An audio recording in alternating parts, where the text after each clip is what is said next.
guard against the acquisition of unwarranted influence, whether sought or unsought, by the military-industrial complex.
Okay, welcome back everyone. Thanks for listening to Anonymous Bites Back.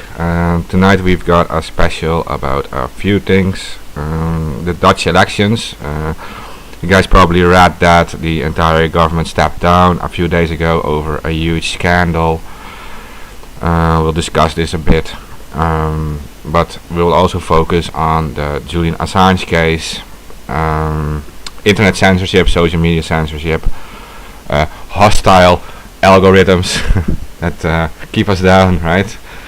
And we've got a special guest in tonight, Matthijs Pontier. He's the frontman of the Dutch PiratenPartij, and he's very knowledgeable about these subjects. But it's also probably the only political party, at least in our country, that is on the activist side of things, that actively fights against things like censorship, that fights for whistleblowers, and that's why it was very important for us to have him in, and he'll probably tell you a lot of things you didn't know yet tonight. So welcome, Matthijs. Thanks, and thanks for a nice introduction. Yeah. So shortly before the show, we were already talking a bit about Assange, and that there are so few political parties standing up for him, right, and for free press. Yeah, which is really a pity, because whistleblowers have such an important role in society in general, and an important role in democracy, and there's more political parties that should join us in supporting this. Yeah, definitely. I know you guys have been active on the front lines. I mean, like even in these Twitter storms we do for Assange, like every Friday. I mean, I always see the Pirate Party also involved, and I mean, and it doesn't just have to do with like what other political parties do, like elections, and they just jump in for a while. But I mean, the pirates have been always on the front lines with this thing. Yeah, definitely. Yeah. So, and you mentioned something. Maybe we should already start about this, about that security problem at the waterschappen in the Netherlands, right? So we can explain a bit about the importance of whistleblowers. Okay, yeah, sure. Yeah, so I'm at the Waterschap, which in English I would say would translate as Water Authority. So it's a political body that makes decisions about water management, basically. And as you may know, the Netherlands is for a large part under sea level. And with the infrastructure that we manage, it's also possible, for instance, to put parts of the land underwater. And I knew from a few years ago that there were some articles and some TV documentaries about how the digital security was lacking, and this is quite a big problem when also this critical infrastructure that could be used, for instance, to flood land could also be hacked, because you can manage it from a distance, and that's online. So yeah, if your digital infrastructure isn't secure, it could be a huge problem. So I asked quite some questions about this, and basically they said, well, um, everything is okay, and you don't need to worry about it. And besides, they came with some arguments that we shouldn't be involved too much because it was not our responsibility, which, well, I challenged. But it was quite difficult to get the right information. And the information that they gave was only about that it was okay enough. But then some whistleblowers stepped to a journalistic platform called Follow the Money, and it turned out that the digital security was really, really vulnerable, and also at places on which I actually asked questions. So I was, as you can understand, a little bit mad about that this was yeah, so yeah, managed so badly, basically.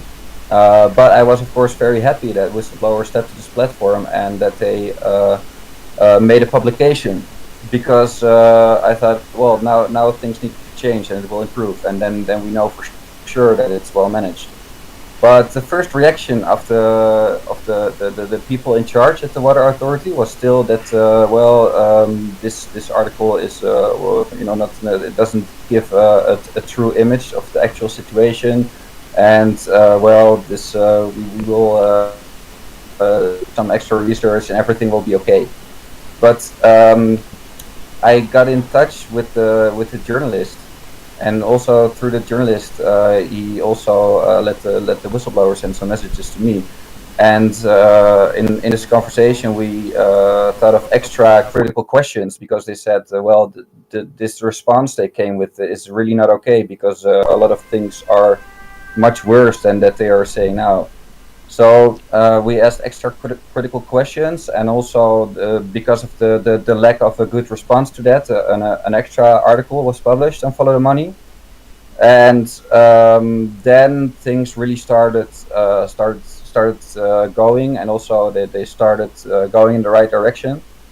So now we have a full IT reorganization. A lot of things will be managed better. Also, IT will be up until the highest level of management, and right now we're the organization is in a quick run to make well to fix the worst parts as quickly as possible, and then also change the whole governance of the IT infrastructure to improve the situation.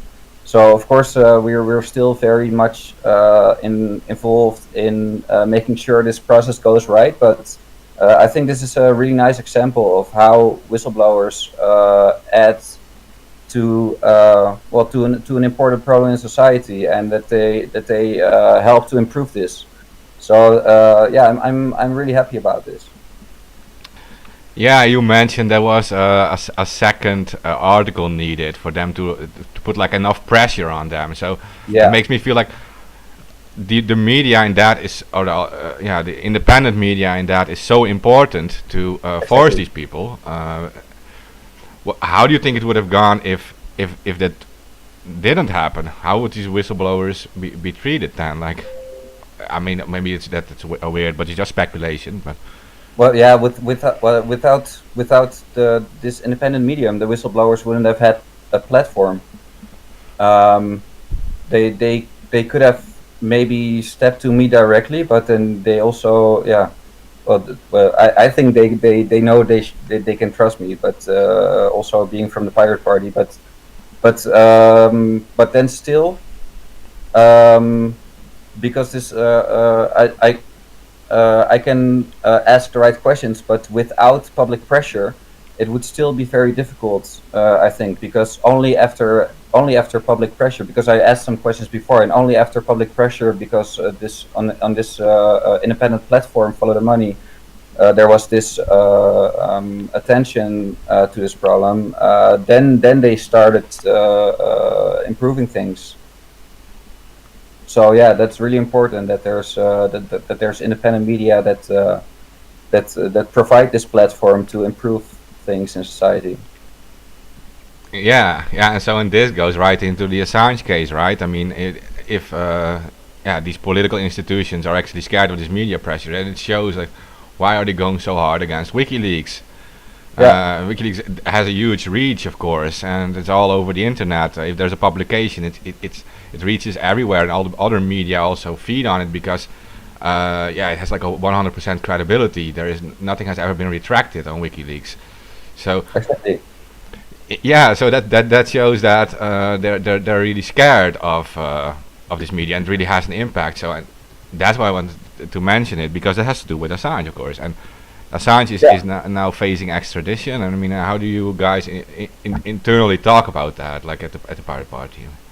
Well, we think whistleblowers should get a medal and not be put behind bars. Of course, yeah, it's in a way as simple as that. We should reward whistleblowers for what they add to society and for their help in solving all kinds of problems that would have stayed under the radar without them. Yeah, yeah, I agree. Yeah, and like we also discussed a little before the show, and that was that so few other political parties have been speaking out for this. Um, do you have any idea why that would be? Would they be pressured not to, or I'm not sure, but it depends on which parties. For instance, especially the parties that are at the at the center of power. They for them whistleblowers can be an enemy because whistleblowers they have an important role in controlling power. So the people in power, including politicians in power, they can also fear whistleblowers in that sense. Does it make yeah, sense? yeah, it makes sense. Yeah, Yeah. and I also had something I was considering myself, and that is that these central political powers, the central political parties who already have like this established power, that they use a few mainstream channels, mainstream media channels that like Mhm. pretty much say whatever they want, whatever these political parties want, right? And give less attention to smaller or growing political parties, and that they are trying to keep the focus on these few big platforms is what I was considering, and that they don't really like alternative media getting a big reach or whatever. Yeah. Yeah. So and so the Pirate Party, yeah, okay. So it's very much involved with the Assange case. And what other things does the Pirate Party focus on these coming elections, but also in general? I mean. Well, in general, about civil rights, so including freedom of speech, internet freedom, privacy, also reform of democracy. So, for instance, having a referendum, but also e-democracy, so everybody can make collaborative decisions online. Transparent governance in general. So that also has a lot to do, of course, with the protection of whistleblowers. We believe in radical transparency for governments, because basically government is a bunch of people that we pay as society to do nice things for us as society, right? So we have the right to see how they do that and how they use our money to help us, basically. And of course, freedom of information. That's basically our core, why the Pirate Party ever started.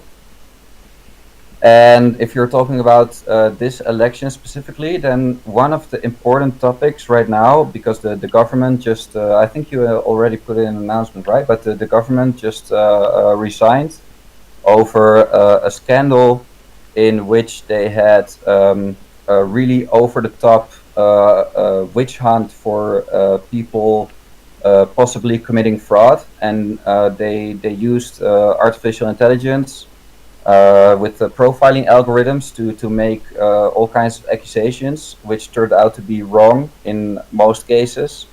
So a lot of people had to pay large sums of money.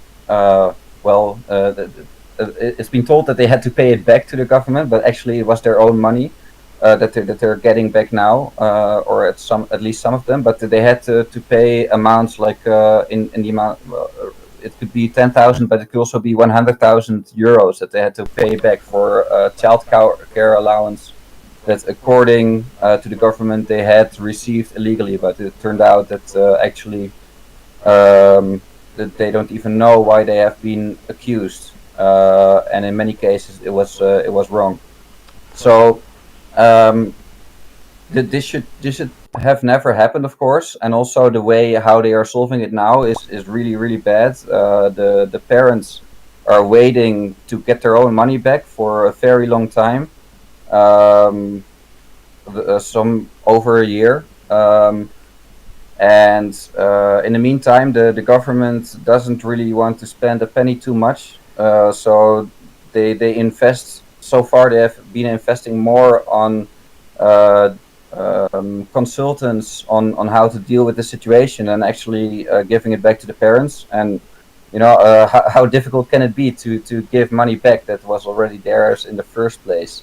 But then they're afraid to set a precedent or something. So one of the things that we say as a pirate party, that in these cases when the government makes clear mistakes, you should always be how do you say, you shouldn't be too much on your money when it goes into compensation of victims of your own mistakes. If you as a government make mistakes, then you should give a good compensation and not worry about spending a euro too much on that. Also, because this is a good incentive to work in a good way as a government, so to not make these mistakes. Also, we want a lot of transparency in these algorithms. At least the algorithm should be able to explain themselves and to explain why they think someone is possibly committing fraud. That's often lacking now. And also there should be audits on these algorithms. So there should be like an ethical committee that does audits on the algorithms, and to make sure, for instance, that they don't have a racist bias. And now it seems, at least, but no, it actually is pretty clear that these algorithms had a bias that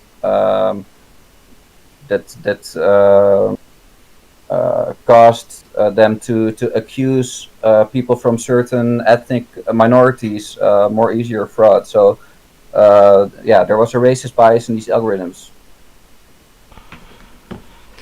Yeah, just for people outside of the Netherlands, just to explain it real quick, like the poor people are people who can't, who are like below a certain income line. They receive subsidies from the government for their rent and for other things that they might not be able to pay for themselves. So and then some algorithm tags them as fraud, and their subsidies are retracted, or they even have to pay it back. And many of these people, they're literally below the poverty line, and they will get like in huge problems because of that. And And also people got into debts, and also because we have an industry around debts, then they got into extra debts because of having these debts, because they put a fine on the debt, so you have debt on a debt and you have to pay interest. So people got into huge problems. People lost their house, lost their car. They got into family fights. There were divorces. The stories that you see and that you read are truly heartbreaking. yeah, I've read things about it, so I'm happy the government stepped down. But technically, it doesn't mean much because we already had elections in March, right? And Yeah.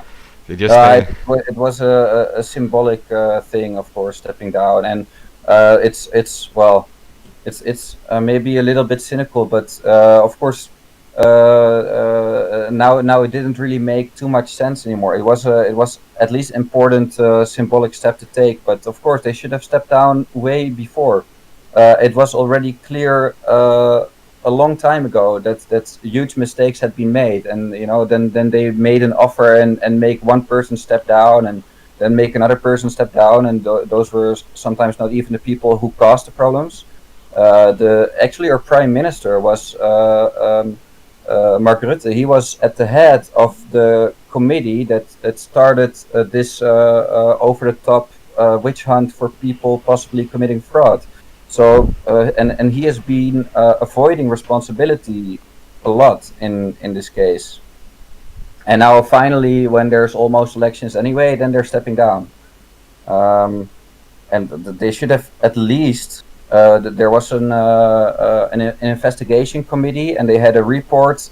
That was, I think, a little bit over a month ago. And then when this report arrived, they should have stepped down immediately, and that would have made sense. But now they didn't even step down then, and then a month later they do step down. It doesn't make too much sense to wait so long. No, and they make this whole media spectacle of driving away on bikes and stuff. I know that even okay, so in Dutch politics, they stay in power pretty much until the next government is elected, so to speak. So, but nothing really changes, like factually. But they just have an agreement that they won't make any big new decisions. But what that ever means. What they consider big or small, I don't know, but yeah. Yeah, but then again, they're focusing mostly on the Corona crisis, and they are making big decisions. So that was also actually one of the preconditions without having that certainty from opposition that they could still make big decisions in this case. Then they wouldn't have even stepped down.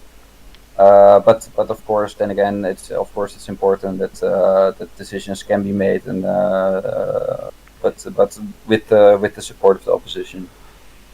Yeah, you guys, you mentioned I think called e-democracy, right? There is this concept of offering like direct democracy to people, I think. Yeah, it is. Yeah.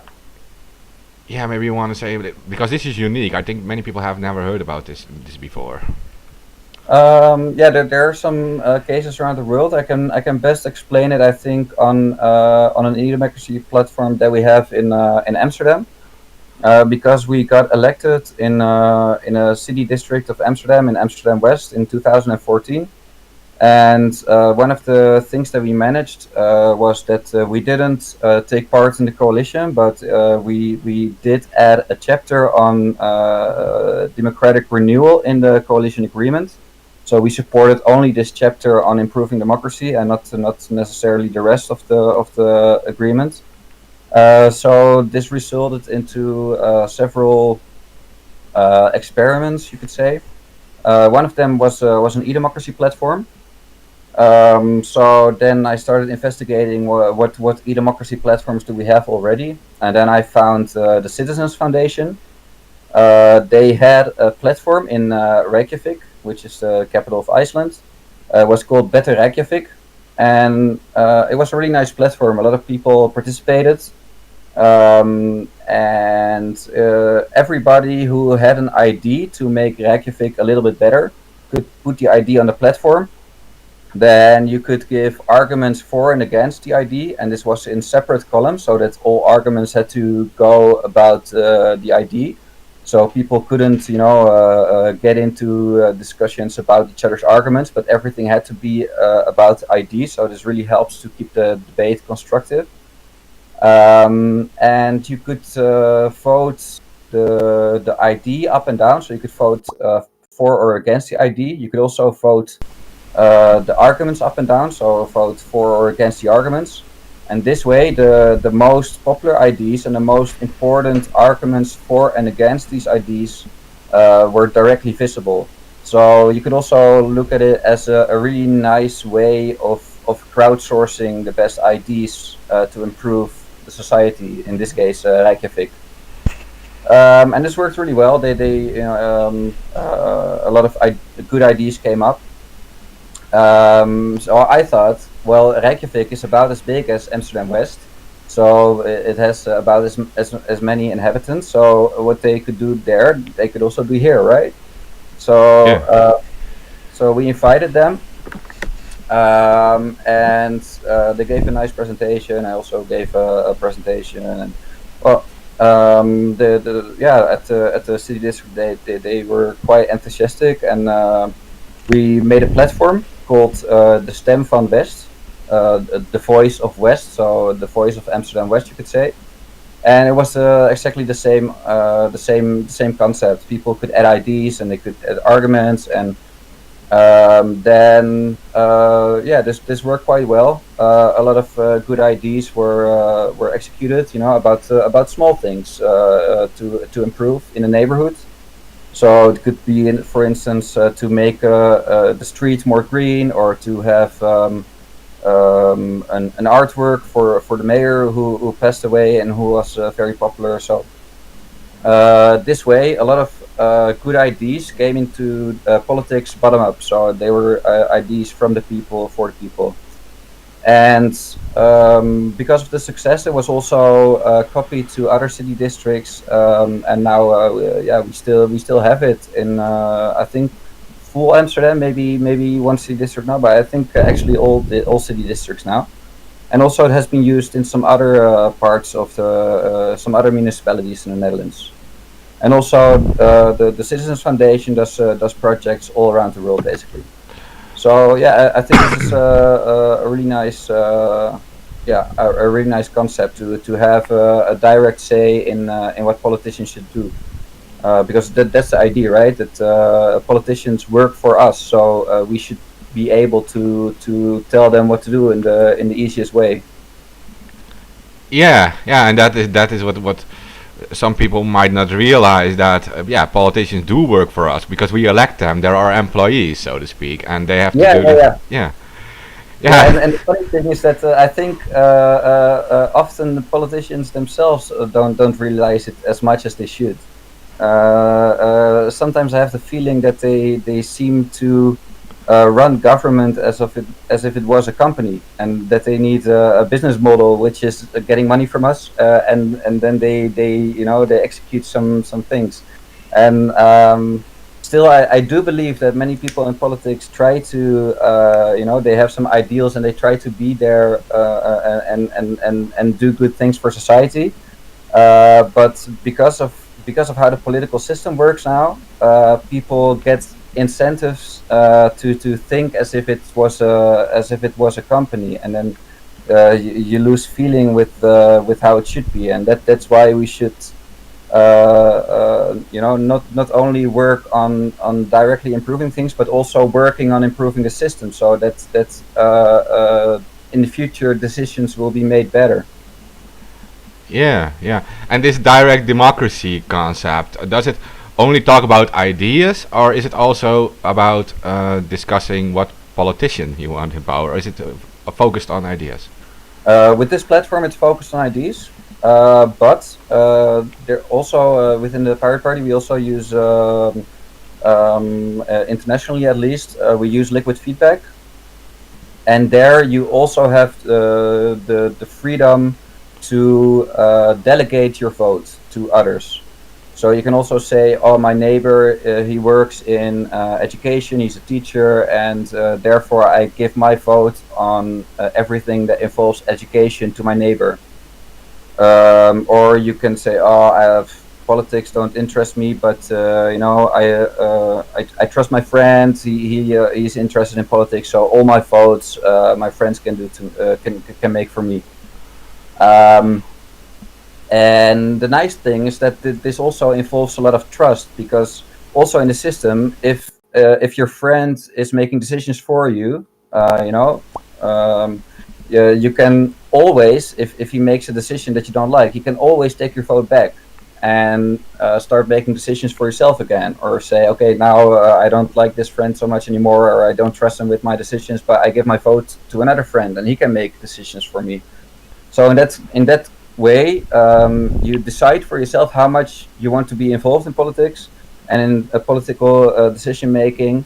You don't need to be, but at least you can give your vote to someone you trust, and you're not forced to only give a vote once every 4 years to a limited group of people. Yeah, and I know. Yeah.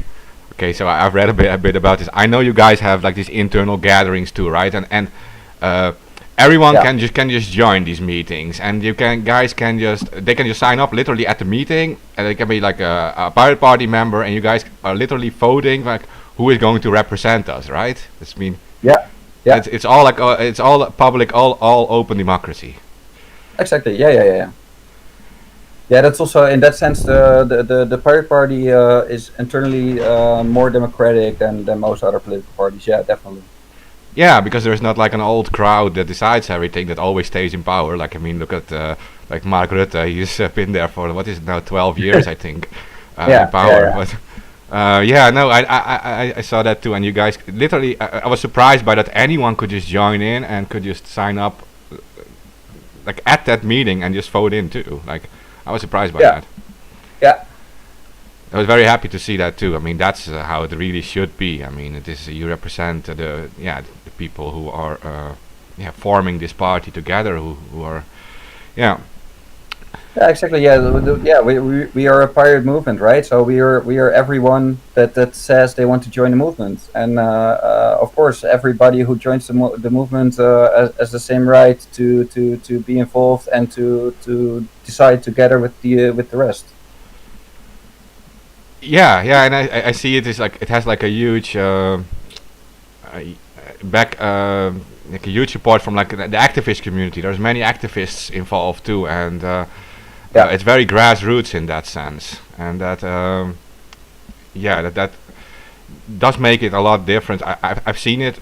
Um, I'm not sure if I should mention that. I've seen it with some smaller political parties in the past, but as soon as they gain some power, it pretty much becomes this whole established little group of people, and they always stay there, and you always see the same faces. And but with the Pirate Party, it's more like direct democracy, also internally in the party, and then well, like you said, the e-democracy platforms that allow people to literally vote or plus one or minus one an idea, right? yeah, Yeah. yeah. It's also the same platform I just described. What we use in Amsterdam, we use the same platform internally for making our election program. So everybody who had an ID to add into our election program for the next elections, they could put the ID on the platform and look at other IDs and debate each other's IDs, and we gathered a lot of nice IDs from this platform. And how would you deal with outside interference? Let's say people want to interfere with those things and they want to like destabilize your pirate ideas. Yeah, so far it didn't really happen, and that's an interesting thing because a lot of people are afraid for this. But so far, also with other platforms that have been used by governments around the world, usually there's no need to do a lot of moderation because also there's wisdom of the crowd, right? And if there's somebody misusing the platform or putting some crazy things on it that go against minorities or something, then it just goes. It's being voted down immediately by the community. So it's in that sense the also on the platform people govern themselves together. But that being said, of course, we do give some guidelines about this. The ID should at least match, for instance, an Uppsala Declaration or pirate principles. It shouldn't go against the things that we think are really important, because of course then we wouldn't have put them in our election program. But it's clear with these. It's important with these platforms that you're clear from the beginning about what you will use and what you won't use. So that probably that also doesn't make it very attractive for people to put a lot of crazy things on there that we wouldn't support anyway. Because it's quite clear if an ID does match our basic principles about civil rights and protecting privacy, freedom of speech, and things like that. Yeah, yeah, and so yeah, we talked about the Assange case, but guys were also very much involved with the what we call the ACTA 2 copyright directive. Hmm. These systems put in place to yeah, pretty much censor the European internet in that sense. Yeah. Yeah, and especially, of course, the most attention was given to the upload filters, aka censorship machines. Yeah. Yeah, yeah, because yeah, what I'm not sure if all listeners know about this, but it is this was in 2019 that the European Union proposed this whole copyright directive that would put in an upload filter to stop copyrighted material from being uploaded, and also they would make website owners responsible for the content uploaded by users or put in place by users. And I know the Pirate Party was on the front lines of stopping this, and I know people like Julia Reda, yeah, in Germany, were deeply involved in trying to stop this. And Yeah. I think all of us together who tried to stop this, I think we brought like over 200,000 people on the streets all over Europe. Oh, that's really a lot. Yeah, nice. Yeah, yeah, no, I mean, my parents were deeply involved with that. I mean, I think mostly in Germany. We are collaborating. For instance, with the European election, we have a common European election program, and of course, a pirate party in a certain country is not obliged to use this election program. But of course, most people, most pirate parties that participate in European elections, or I think actually all of them, they support this European election program, this common program, and then we add some specific points that for the Dutch Pirate Party, we add some points that apply to the Netherlands specifically to this common European program. Okay, and Yeah. And additionally, of course, we also have a lot of contact with each other. We exchange best practices. We exchange knowledge. We exchange IDs. Also now, of course, we are in a campaign for the Dutch election. So now I'm in contact to see whether there is good campaign material from the international pirate parties that we can also use in the Netherlands. Yeah. So in that sense, we collaborate a lot actually. yeah, yeah, okay, yeah, because yeah, I always read all the different things the pirate parties do because yeah, it pretty much it matches a lot of the things we are fighting for too. So this is the Assange case, the fights against censorship, the pro privacy. I mean, like, privacy for normal people and transparency for the people in power, right? I mean, that's Yeah, pretty much exactly, it. Yeah, those are principles you guys embrace too, and that is why it's very interesting for me to look at it. And uh, how is it internationally going with these elections? I mean, are you getting a lot of support? And in what countries are you getting like most support? I mean, Right now, I would say in Czech Republic. Czech Republic is really a success story for the last years. There, I think we're at this moment the second party. I think in terms of number of seats, we are second shared with some other party, but now we're the most important opposition party in Czech Republic. And now we are also in the polls. We are definitely second of all the parties in Czech Republic. So there it's really going well. Also in Luxembourg we have pirates in parliament. In Iceland we're quite big. Also, I think the second party, or the at least the most important opposition party. Um, and in Germany, we also have a lot of regional and local seats, and also, of course, a seat in European Parliament. Also in Czech Republic, we have 3 seats in European Parliament. Yeah. how about the Scandinavian area? Uh, Yeah. So Iceland is, of course, part of the Scandinavian area. yeah, yeah, no, you're right. You're Yeah. right. Okay. And you guys, so like I said, anyone can like become like a member and like vote also who they want in and what kind of ideas get on the platform, as long as it matches like with the core values of the Pirate Party as how it was founded. Exactly. Yeah. Everybody can add IDs to the platform. You don't even need to be a member, and everybody can become a member. In the Netherlands, you can get a member by going to PiratenPartij.nl and then go to lid worden, become a member, and then I think the fee right now is 1984. Yeah, okay, well, that's perfect, right? I mean, Yeah. yeah. It's 19 euros and 84 cents, but of course it's a reference to George Orwell, who I think it's today's the day he died in 1950. Oh, that's interesting. So it's a Yeah. good date for to do this episode, actually. Yeah. Yeah. Hey, so what are your plans in the coming weeks? I mean, what you guys need to rally a lot of support, right, in the Netherlands? I mean, Yeah.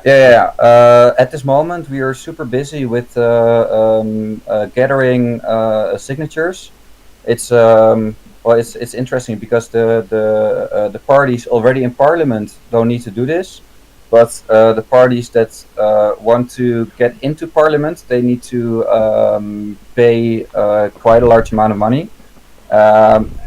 But we already gathered that. But of course, donations are very welcome. But we also need to gather signatures.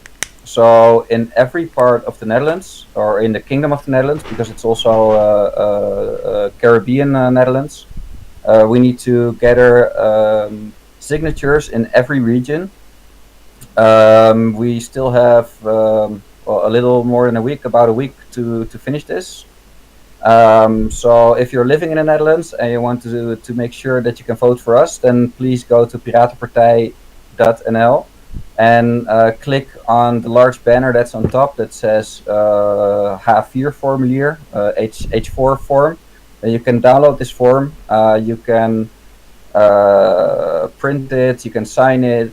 You can go to the municipality, there sign it.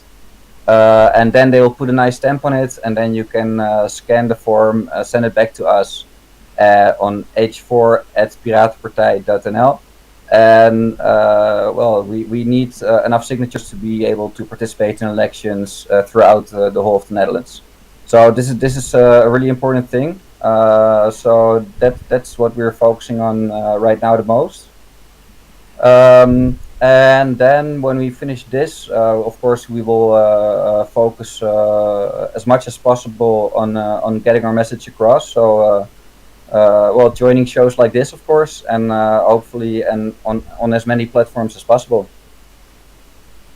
yeah, it seems wise.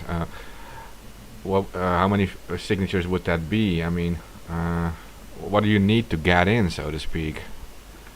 We need 30 signatures in every region, which doesn't sound that much, but actually, if you think that we're now in a lockdown, a lot of people cannot really go out of their house because of medical reasons. Even my own parents cannot put a signature because they have to go to the municipality, and because of medical reasons they can't. So also a lot of people, they support us, but they don't really want to leave the house unless it's really necessary. So then they're waiting for other people to put the signatures. So still these if you're putting one, we only need 30, so it's a really big help. If you can ask your friends, then and if it's 5, then it's a really big help. And yeah, we trust that we will make it. Right now we're trying to call our members, and most of the people that we speak to, they say, of course, we will do this. And I thought, other people would have already doing it. So,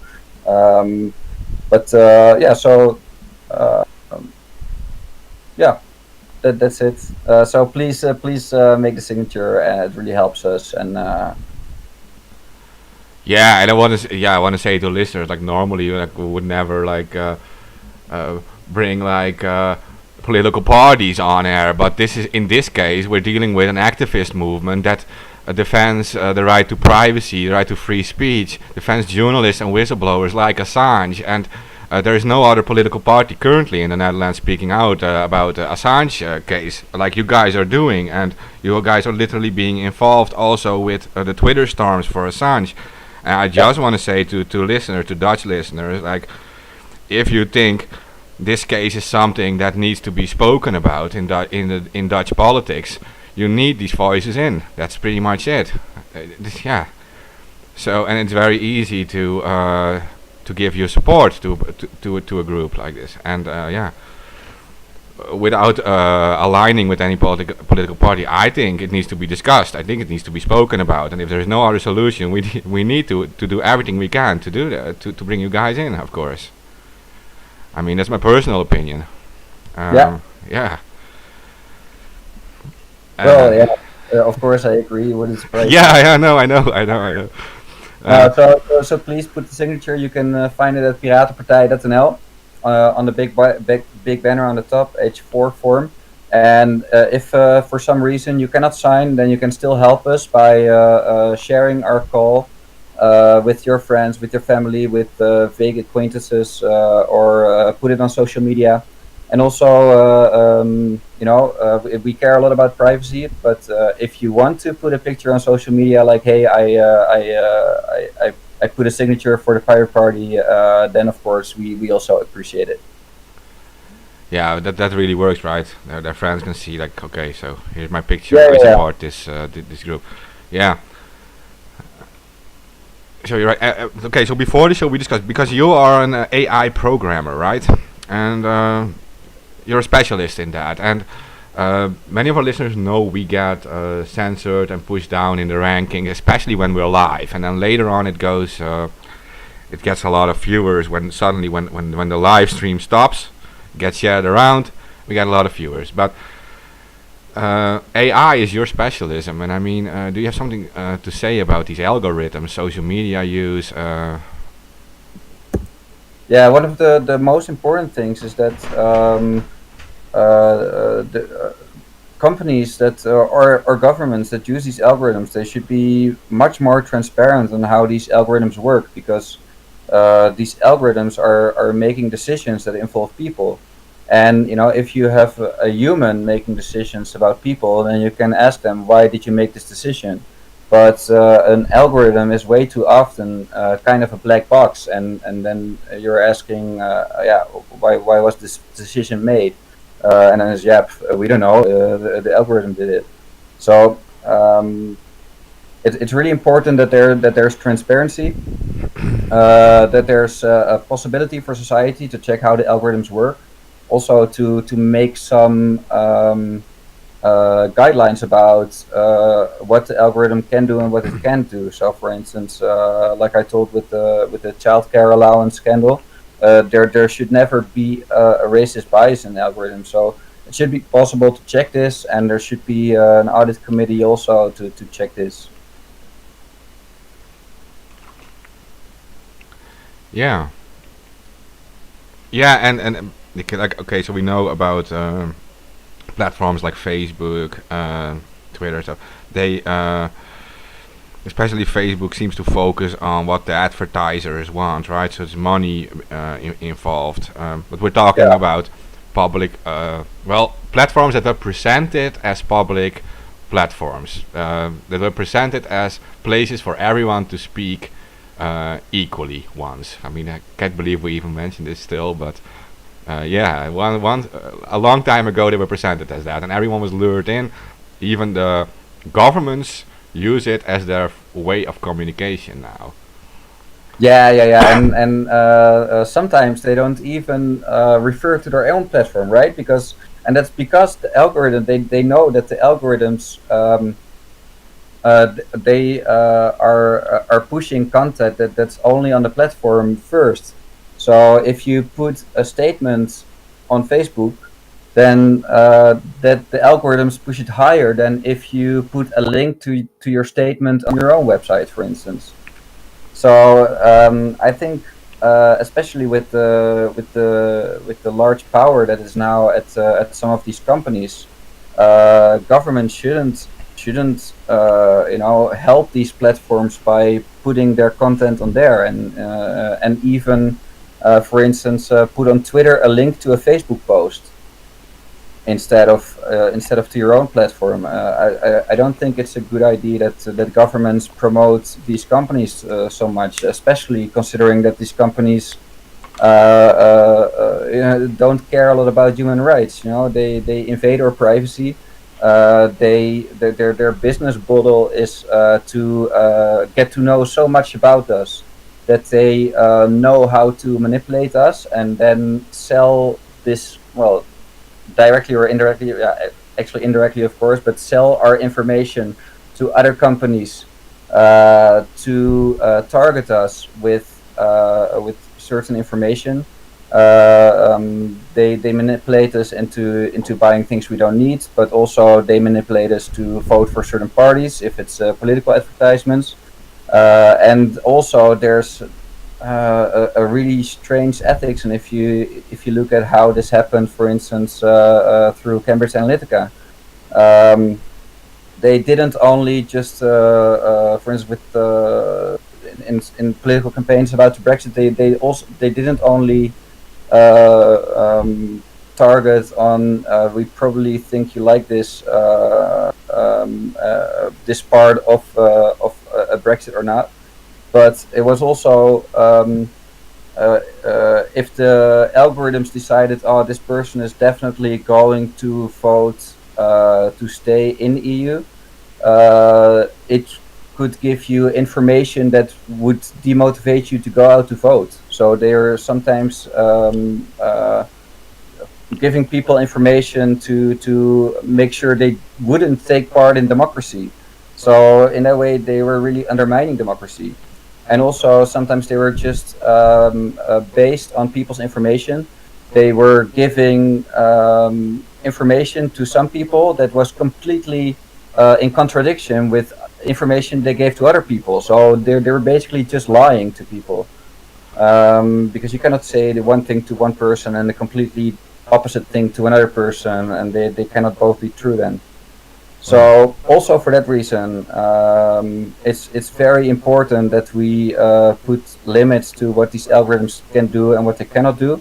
And moreover, we should make this business model of micro-targeting impossible, because it's in a way it's very perverse. There's some basic information that you can use to target people. So certain demographic variables or location, and then you can also you can already give targeted advertisements in a way that is good enough for many things. And if you target people in the way they do now, especially if you're not even being honest and being open about how you do this, then it leads to perverse forms of manipulation, like I just explained, and we shouldn't accept this. Yeah, no, because we discussed earlier on, we need transparency for those in power, right? And we need privacy for the normal people. And it becomes pretty clear now when they're directly involved with manipulating elections like that, or at least trying to.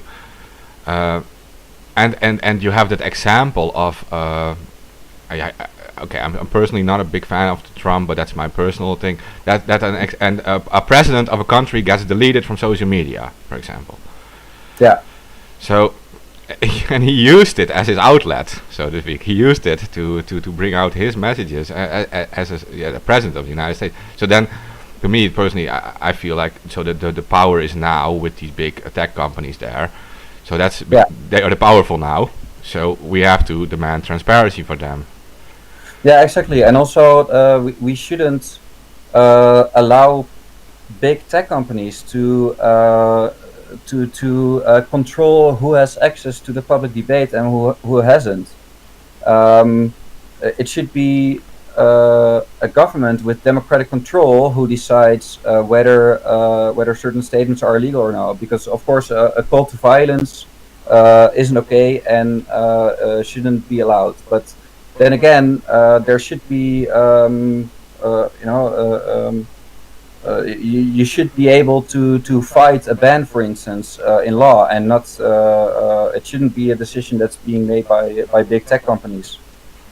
And also, now some people say, well, these big tech companies, they can do whatever they want because everybody can leave, right? You don't have to be on a platform. But with the market share that some of these companies have, it's for a lot of people, it's not really a realistic option to not be on a platform. And they've because they're so big, and there's not really a possibility to, for instance, sell your service without the platform, or you really miss out on a social aspect if you're not on the platform. Then you should also make certain the demands on the platform and how it deals with privacy and freedom of speech. So yeah, that was, I think, my point. Is the censorship shouldn't be there in the first place, but if there's a good reason to ban a certain message because it's, for instance, a call to violence, then it should be according to law, and there should be a possibility to make a legal case against this if you think it's not for the good reasons. Because now you also see that some scientific information is just banned because it doesn't match certain things, and then they put it on the platform again because they say it was a mistake. But it's we should be really careful with this. Yeah, there's an example of that, and that was the whole climate debate, right? Facebook used a fact checker, nu.nl, and at some point that group said, like, any debate about the climate, if there are people who deny the climate changes, they're no longer allowed to say anything about that. And now, okay, so you can agree or disagree, but a public debate is a public debate, right? And so they use these fact checkers, right? And this was just an example, but they use fact checkers to remove certain information, and they choose which fact checkers to use, and sometimes they're politically motivated or they're commercial, in that sense. And what would so if the Pirate Party gets to, let's say they get to power in all over Europe, how would you take care of that? Like the monopolies, so to speak.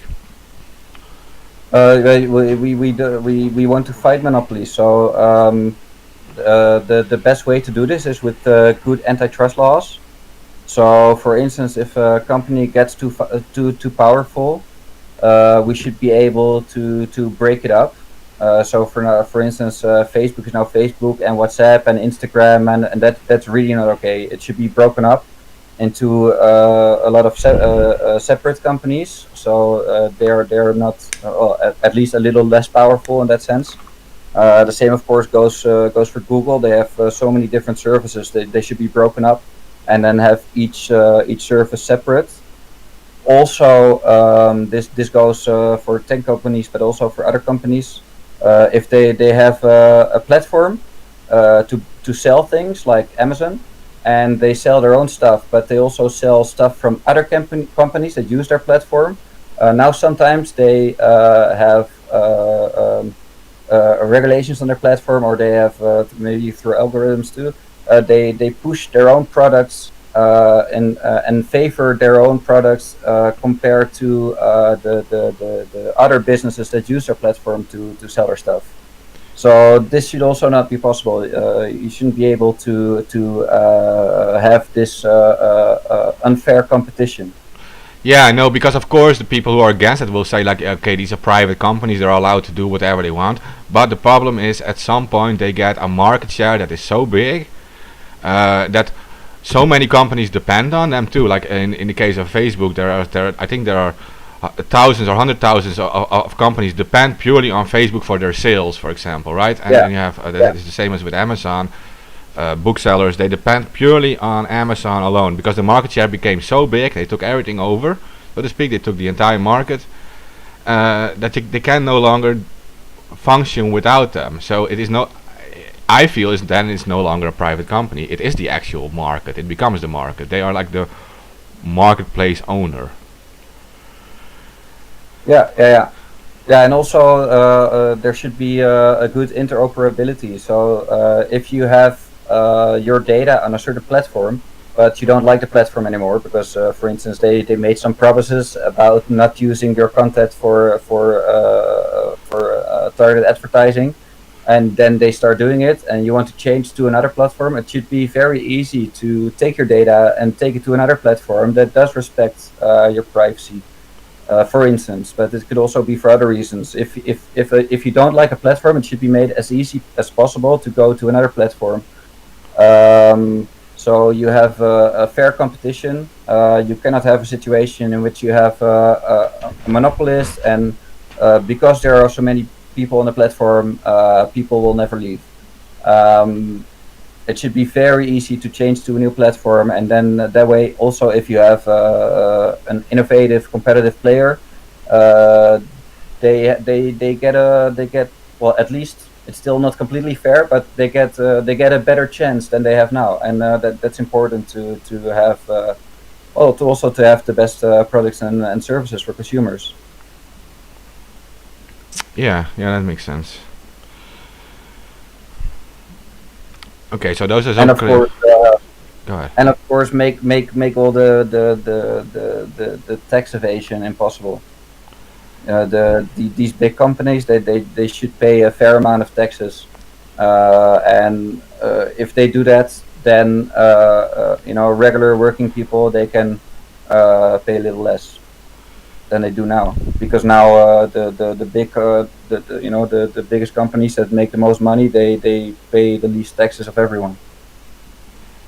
Yeah, because they're involved in these big evasion schemes, like right. Yeah, and the Netherlands is a good example of that, by the way. Yeah. The Netherlands is a really bad case in this sense. So if we get better laws on taxing international companies, it won't only be good for people in the Netherlands, but it will actually be good for people around the world, because now a lot of companies are evading taxes in the country where they make the money, because the Netherlands makes this possible. So we want to make this impossible, and this is good for the Netherlands, but it's especially good for other countries in the world. Yeah. Okay, let's see. Okay, so those are some good subjects we covered already. And the whole privacy thing, right? I mean, we got a law through in the EU, the GDPR thing, where people have at least some control over their own data, that they can demand it to be removed or whatever. I mean, what more can we do to increase privacy? I mean, well, the GDPR has a lot of good regulations actually to protect us, but the problem is that there's very little capacity for the organization that has to enforce this. So the privacy authority doesn't have a lot of capacity, so they don't have they don't have enough money, and they don't have enough people to actually deal with all the complaints that they get.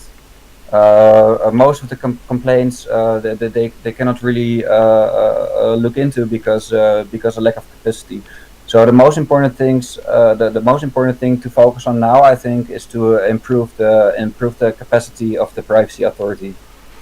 Yeah, and should GDPR be relevant to other data that's not even on the internet or directly on the internet? I know a bit. The GDPR is also relevant for data that's not online. It's in general about data, and not only about online data. Yeah, because for example, I know for example groups like Bits of Freedom have been involved with trying to stop this. The whole the CCTV cams on the street, for example, right? They collect your faces. They have huge databases of faces in it now, taken from the police or whatever. Also, okay, I'm going to make it very clear, like when you get arrested and they make a so-called mugshot of you, your face is in their registry. Yeah. It stays in there, but also if you're not convicted or anything, you so you're an innocent person, right? You just get arrested, you give a story, and they say like, okay, you can go home, it's fine now. But but your face is still in there, and it's in the CCTV database. Yeah. And Yeah. so I was thinking, like, you perhaps GDPR can be used against that to say, like, I demand my data to be removed in that sense. Yeah, and I think it should be. I think there's a legal fight. Also, one of the weak points in GDPR is that if there's well, they call it a motivated reason to do use data against people's will. So and one of the reasons is fighting crime. Then they can give themselves some freedoms that well, in some cases I think they shouldn't have. These exceptions are formulated too broadly now, so that's one of the things that can actually be improved in GDPR. But I think bits of freedom has the stance that according to GDPR, police shouldn't be able to use facial recognition in the streets, and I agree to them. I think it shouldn't be possible, and yeah. So I think it's already good in the GDPR, but because there's apparently still room for a legal fight about this, also GDPR should be improved. I think there's also there's a good campaign about this. It's throughout the whole European Union, and it's called Reclaim Your Face. So at reclaimyourface.eu, you can support this campaign against facial recognition in public space in the whole of Europe. Yeah, because like I looked at like Wikipedia and stuff, and you see like a list of countries that do it, and I know the Netherlands is like on in top of the list of doing that. They have a huge database in comparison with other countries, so it's to me it's very important to see that, because I want to go ahead. Now with you mean with faces, right? Yeah, it just came to my mind. Like we also have a huge database of DNA, for instance. That's also a big problem. Yeah. No, it was in comparison. Like, I want to emphasize that this is about faces of the innocent, right? Too. I mean, like that's very important to note that you talk about millions of faces in it, and a lot of innocent people in there, and they can track you when you're like walking through the city, and they see wherever you go, and this is a huge invasion of privacy to me personally. I think more Dutch people should be worried about this, and they should do something about that. So this is reclaimyourface.eu. Yeah, reclaimyourface.eu. I'm just while we're talking, I'm checking out the website, and you can also sign their statements. I was just trying to find out if it's also. Oh yeah, it's also an ECI. So if it gets enough signatures, it should be at the agenda in the European Union. Okay, that's really good. Yeah. Is there anything more we need to cover? Oh yeah, so we have the privacy thing, but that is with the WhatsApp situation. Was this big scandal like last week? Many people left WhatsApp. I think 25 million people left WhatsApp in like a day or so, and they moved to other messengers. And then we're talking about encryption, and there are some forces in the EU too that wanna limit encryption and things, right? I mean they're trying to attack encryption now.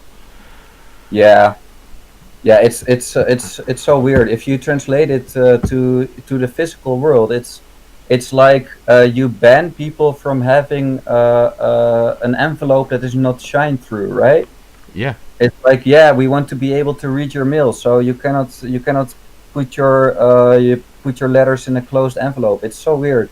If it's that's one of the problems with a digital world, that sometimes it becomes so abstract that you need to make quite an effort to explain people what it actually means and what the implications could be.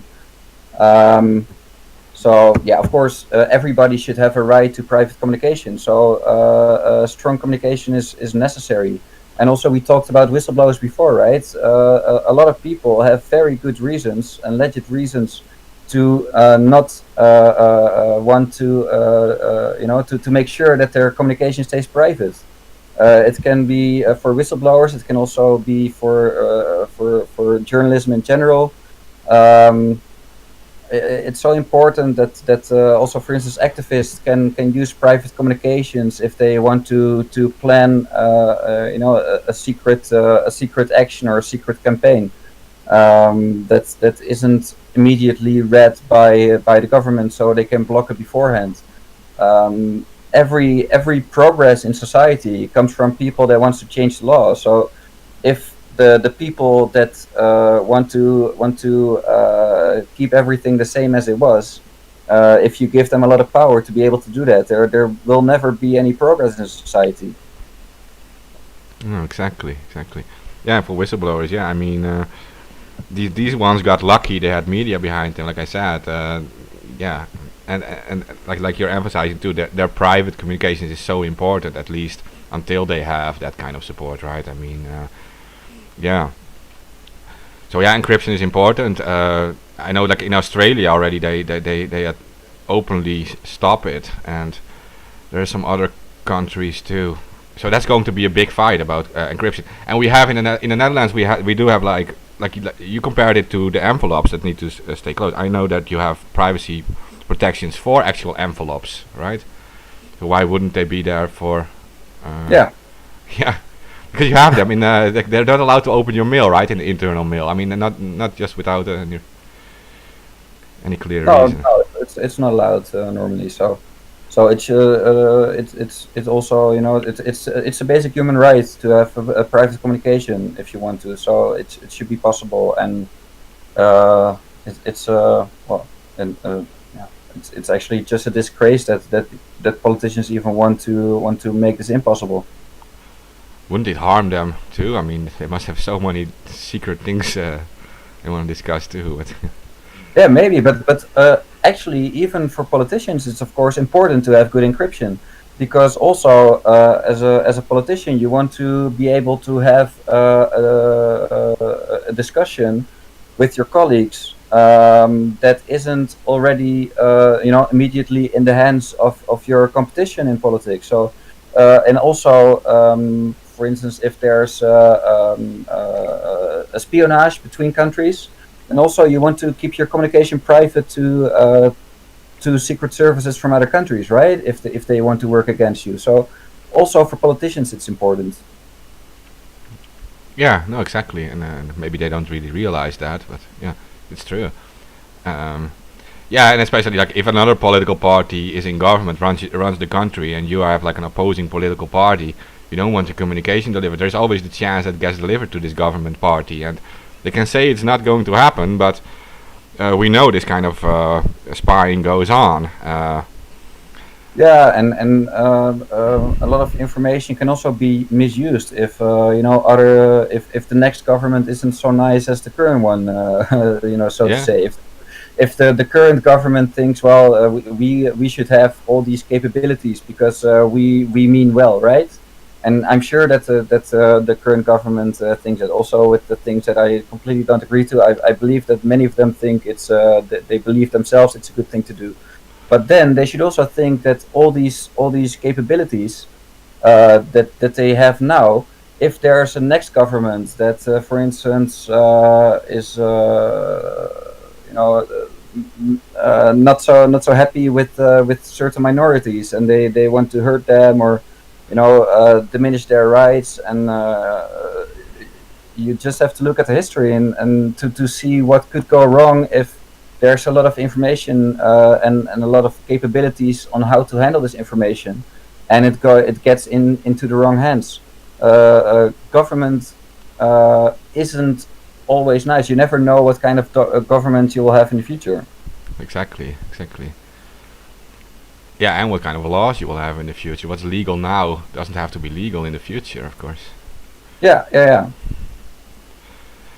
And a lot of things, some people say, yeah, I have nothing to hide, right? But a lot of things that we consider normal and okay in the Netherlands aren't always okay in other countries. In some countries, you can get persecuted for being gay, or you can get persecuted for drinking alcohol or smoking a joint. So, and especially if there's all kinds of algorithms that put, that make an automatic risk profile for you, and if there's images with facial recognition that you participated in a demonstration once, or that you were at a party where a lot of gay people also go, or if there's a picture of you smoking a joint, or you standing next to people smoking a joint, and an algorithm, because of this kind of things, puts you into a certain risk profile, and you get extra searches, or you get arrested or accused of something because you have some flags behind your name. It can be a really big problem, depending on how the algorithm works, or on the government that you get involved with somewhere in the future in the whole of your life. Yeah, you can suddenly be at risk, like even at physical risk when you visit the wrong country, and they have all this information about you if they Yeah. out internally. So I spoke to a Dutch coffee shop owner, and he was unable to get into the USA because he was registered as a drug dealer, and he was literally not able to visit it. Yeah. So it happens already in that sense. Yeah, that's true. Okay, so and that's very important. So we covered encryption, and what about okay, this was a scandal too. This is one thing I do want to mention, and that is that the German government was allowed to hack into individuals. If they have, if they suspect you're a criminal, they're allowed to hack into your stuff, so to speak. Yeah, but we have the same in the Netherlands with this mass surveillance law. In Dutch we say the sleepwet, or I'm sure in Germany it's I think it's similar indeed. Yeah, you just mentioned it, right? But also in the Netherlands, according to this law, people can break into your devices if they want to, at least the secret services. And it's even not. It is not even just the secret service. It's also these companies attached to them these days, right? I mean, without mentioning the names, there are these companies also in the Netherlands that do jobs for these secret services, and they have these contracts with them, and they don't fall under the same rules always as the actual government does. I mean, there's Is there always? But there's many problems with this mass surveillance law, because also there are certain loopholes in which if there's information, if the Dutch Secret Service wants to get information about people in the Netherlands, but according to the Dutch regulations, they're not allowed to get this information the way they want to. They can still get the information, then hand it over to a secret service in another country that is their friend, and then they receive the information back, and then they sort of laundered this information. And if there's information coming from other secret services, you don't have the same checks than if you would have gathered this information yourself. So in this way, secret services can use this loophole. Yeah, that's the right word, right? To launder their information and still get this information, although they would, according to the regulations, they shouldn't have been able to get this. Yeah. So for some listeners, so imagine if you visit. Okay, so imagine if you're from the USA and you visit a website in Russia, for example. Your internet traffic passes all these different locations, right? Your internet traffic actually goes through the ground and under the water, and it passes through all these exchanges, like in the Netherlands, in Germany, all these places. Your traffic literally goes through it. It doesn't like magically arrive in Russia. So, and at some spots they will be able to tap into the traffic. Because they have less protections, like in some countries, maybe in Poland, for example, or something, they can tap the traffic because there it is allowed, and then that can be used. Well, maybe in the Netherlands it's not allowed then, but so yeah. Yeah, that is one thing, but it's also this is slightly different. If the Dutch Secret Service use surveillance methods that they're not allowed to use, so they cannot use the data if they want to make a case against someone. They can send the information to another secret service, then ask against ask to this other secret service, hey, do you have this information that I just gave you, but of Yeah. course they just ask for this information. Then they get the information from the other Secret Service that they actually gathered themselves, and then they can use it. Okay. And of course, because the services operate in secret, we are not completely sure in how often they do this, but legally the possibility exists. So as far as I know, secret services are not always the you know they're not really people that stick to the rules. So if they can find a legal way to find information and use it anyway, although they shouldn't have be able to get it, then I assume that they probably do. Yeah. Yeah. Yeah, to be safe, you have to assume the worst in that case. I mean, we don't know, so we have to assume it.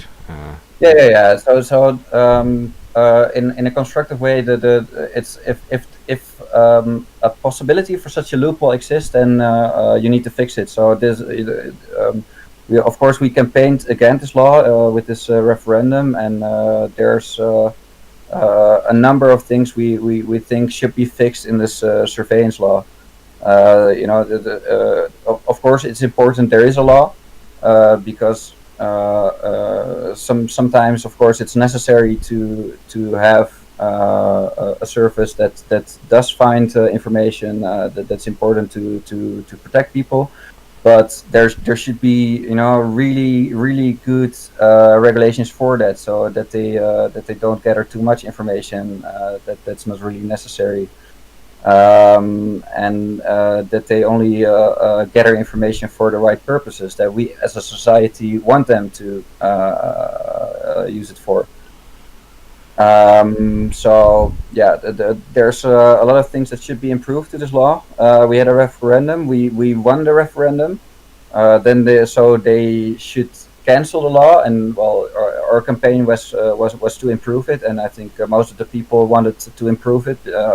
Not many people wanted to completely cancel the law because there were some aspects that were not too good in the previous law too. But still, they should have made a lot more changes than they did now. Everybody who was campaigning against the law in this referendum, they said this and this and this improvement should be made, but they only made a few of them.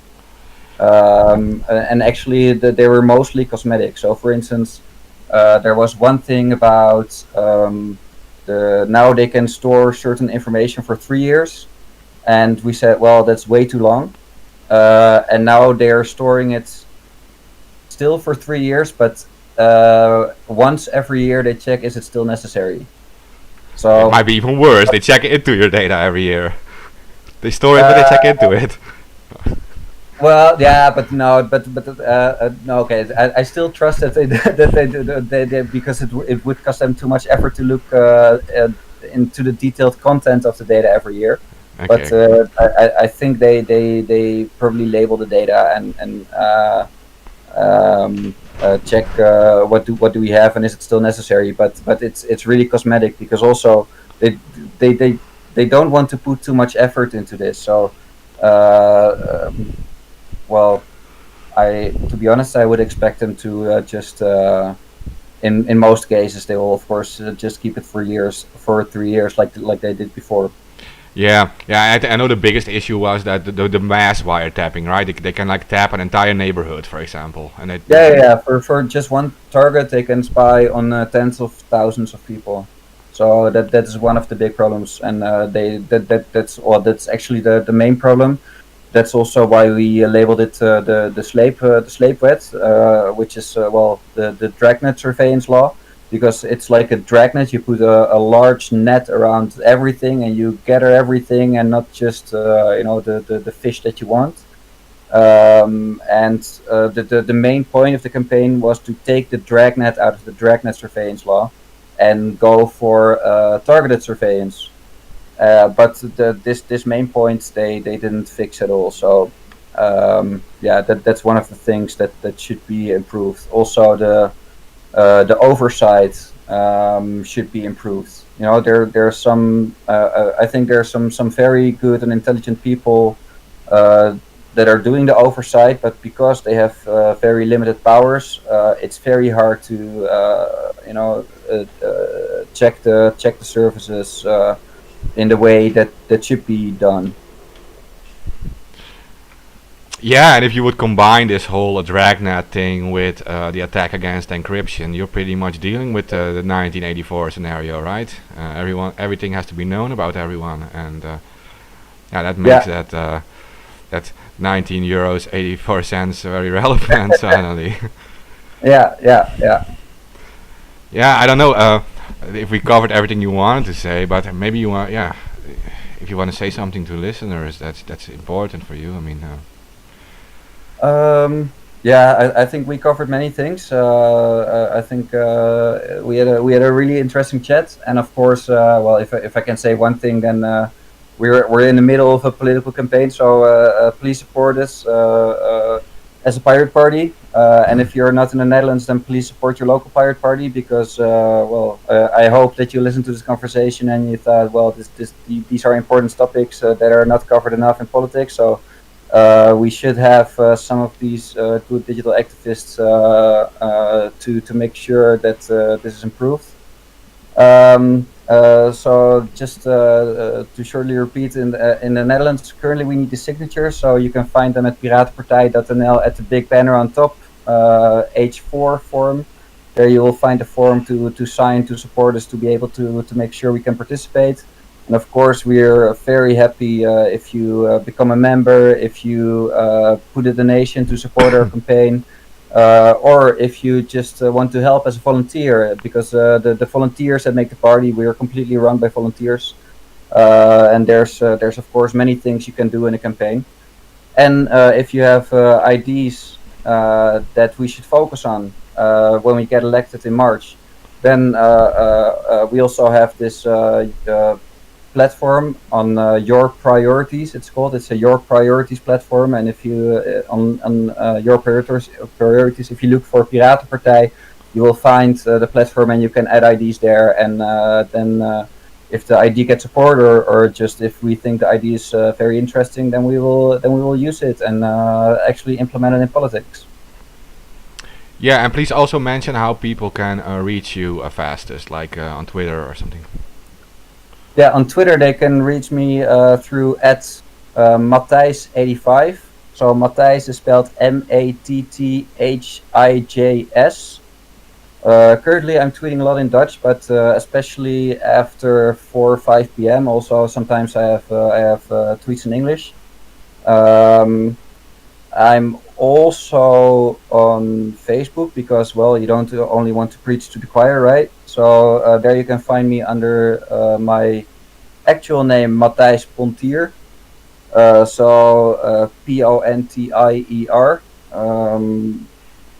You can also reach me on email, matthijs@piratenpartij.nl. Yeah, what else? Oh, I'm also on LinkedIn. You can also find me there under Matthijs Pontier. I give presentations or classes sometimes about well, a lot of things are the same as we just spoke about, but there's also some other things.